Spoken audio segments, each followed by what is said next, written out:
안녕하세요. 미래에셋대우 김화중입니다.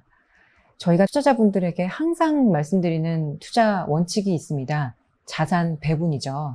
그런데 만약에 월급을 이제 막 받기 시작한 사회초년생이나 아이를 낳아서 이 아이가 나중에 20년 뒤에 좋은 학교를 갔을 때 필요한 학자금을 마련하시기 위해서 뭔가 작은 돈으로 목돈을 마련하고자 하는 그런 투자자에게는 사실 저희가 항상 강조드리는 자산 배분이라는 말이 적용되지 않는 게 사실입니다.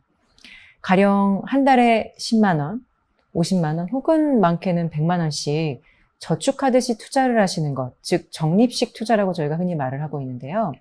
적립식 투자에 필요한 원칙에 대해서 오늘 말씀을 드리려고 합니다. 항상 오르는, 특히나 많이 오르는 무언가에 투자를 하는 것이 당연히 기본일 것 같아요. 그렇지만 단순히 그런 거 말고요. 행동 준칙이랄까요?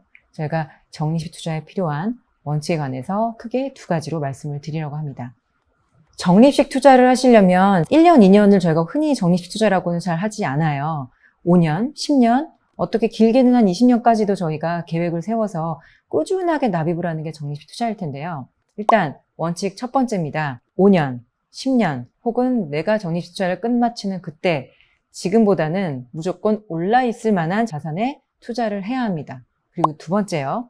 투자를 하는 과정에서 변동성이 클수록 좋고요. 특히 빠지는 것이 저희에게 훨씬 도움이 됩니다.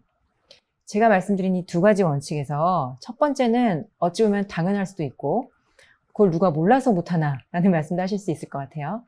두 번째, 이 변동성이 클수록 좋고 중간에 빠지는 게 더 좋다라는 내용은 어떤 내용인지 제가 좀 설명을 자세하게 드릴게요.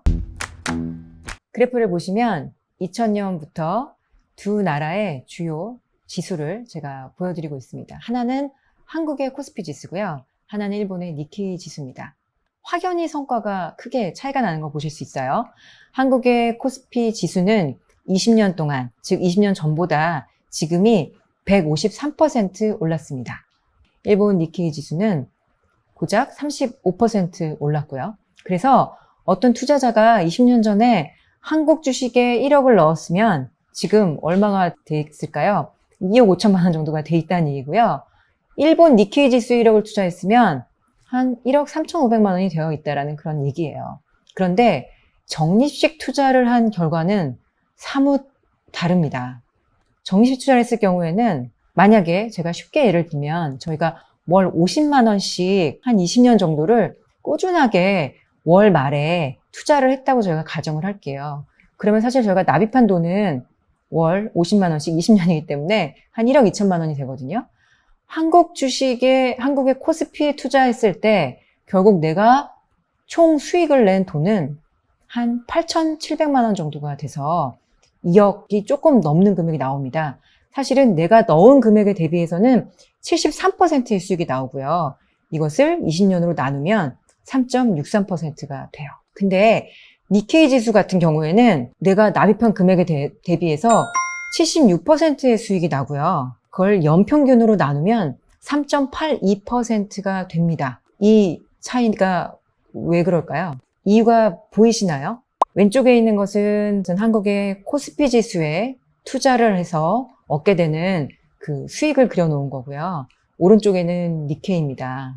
한국의 코스피 지수는 2010년 이후에는 사실 거의 상승하지 못했습니다. 반면에 니케이는 굉장히 오랜 시간, 잃어버린 20년 이런 얘기 많이 들으셨죠. 오랫동안 부진하다가 2012년 정도부터 아베노믹스의 일환으로 엔화 약세, 일본 중앙은행의 양적 완화 등에 힘입어서 사실은 2012년 이후에 꽤 많이 올랐습니다.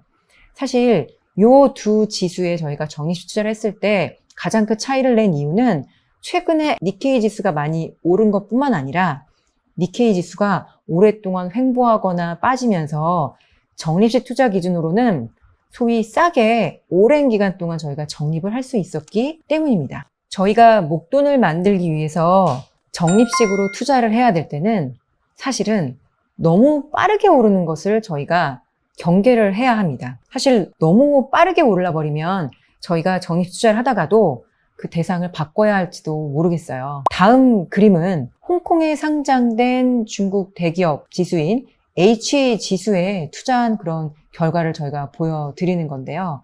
보시면 어떠세요? 2007년에 굉장히 많이 올랐다가 지금은 그 전고점을 회복하지도 못하고 있는 거 보이시죠? 그래서 사실은 2000년부터 지금까지 20년 동안의 수익률은 사실 이 중국 지수가 440%로 가장 월등히 좋음에도 불구하고 이 중국 지수에 저희가 적립식 투자를 했을 경우에는 그 수익은 3.2% 정도에 지나지 않습니다. 그 이유는 제가 말씀드린 것처럼 너무 빠르게 올랐고 그 다음부터는 오히려 꾸준하게 하락하는 그런 지수에다가 저희가 계속 납입을 했기 때문입니다. 최근 20년간 적립식 투자의 수익이 가장 좋은 국가는 한국, 중국, 일본, 미국 중에서 단연코 미국입니다. 나스닥은 무려 15%에 육박하는 적립식 투자 수익률을 보이고 있고요. 미국의 대표적인 지수 중에 하나인 S&P 500 지수는 6.5% 정도 수준입니다. 적립식 투자를 해서 연 6.5% 수익을 낸다라는 것은 저희가 흔히 은행 적금 있죠. 은행 적금 기준으로는 그거의 2배인 12%의 금리, 정기적금 금리를 든 것과 같다고 이해를 하시면 돼요. 여러 나라 중에서 가장 부진했던 중국 같은 경우에도 저희가 이런 식으로 환산을 하면 3.2%였으니까 지금 한 6.5%짜리 정기적금을 든 것과 같습니다. 적립식 투자 원칙을 재정리해 보도록 하겠습니다. 첫 번째, 궁극적으로 오르는 자산을 사야 한다. 그렇죠. 저는 개별 종목보다는 지수에 투자하는 것을 권해드립니다. 여기서 말하는 지수는 저희가 흔히 말하는 펀드 그리고 ETF 같은 것을 이용하시면 될 것 같아요. 저희가 어떤 기업에 투자를 해서 내려갈 때 싸게 투자한다고 굉장히 좋아했는데 그 기업이 아주 없어져 버리면 곤란하겠죠. 바로 그러한 이유 때문입니다. 두 번째, 제가 변동성은 오히려 좋은 거다라고 말씀을 드렸어요.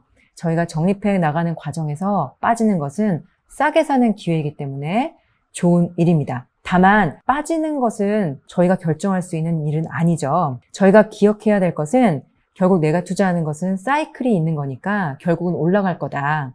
그럴 때 많이 빠졌을 때 저는 그냥 묵묵하게 투자를 해 나가기로 한 그런 약속을 지키면 되는 겁니다. 많은 투자자분들이 적립하는 과정에서 빨리 오르면 좋아하고 뭔가 빠지면 괜히 기분이 나빠하시는 것을 저희는 많이 보고 있어요. 그런데 사실 빨리 오르는 거는 적립식 투자 과정에 있어서는 비싸게 사는 걸 의미하고요. 빠지는 거는 싸게 살 수 있는 좋은 기회라는 것을 의미합니다. 이 변동성이 주는 혜택을 기억을 하시고요. 적립식 투자에서 성공하시기를 바랍니다.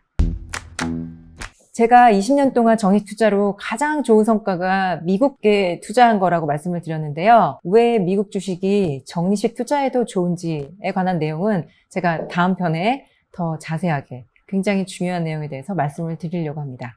꼭 기대해 주세요.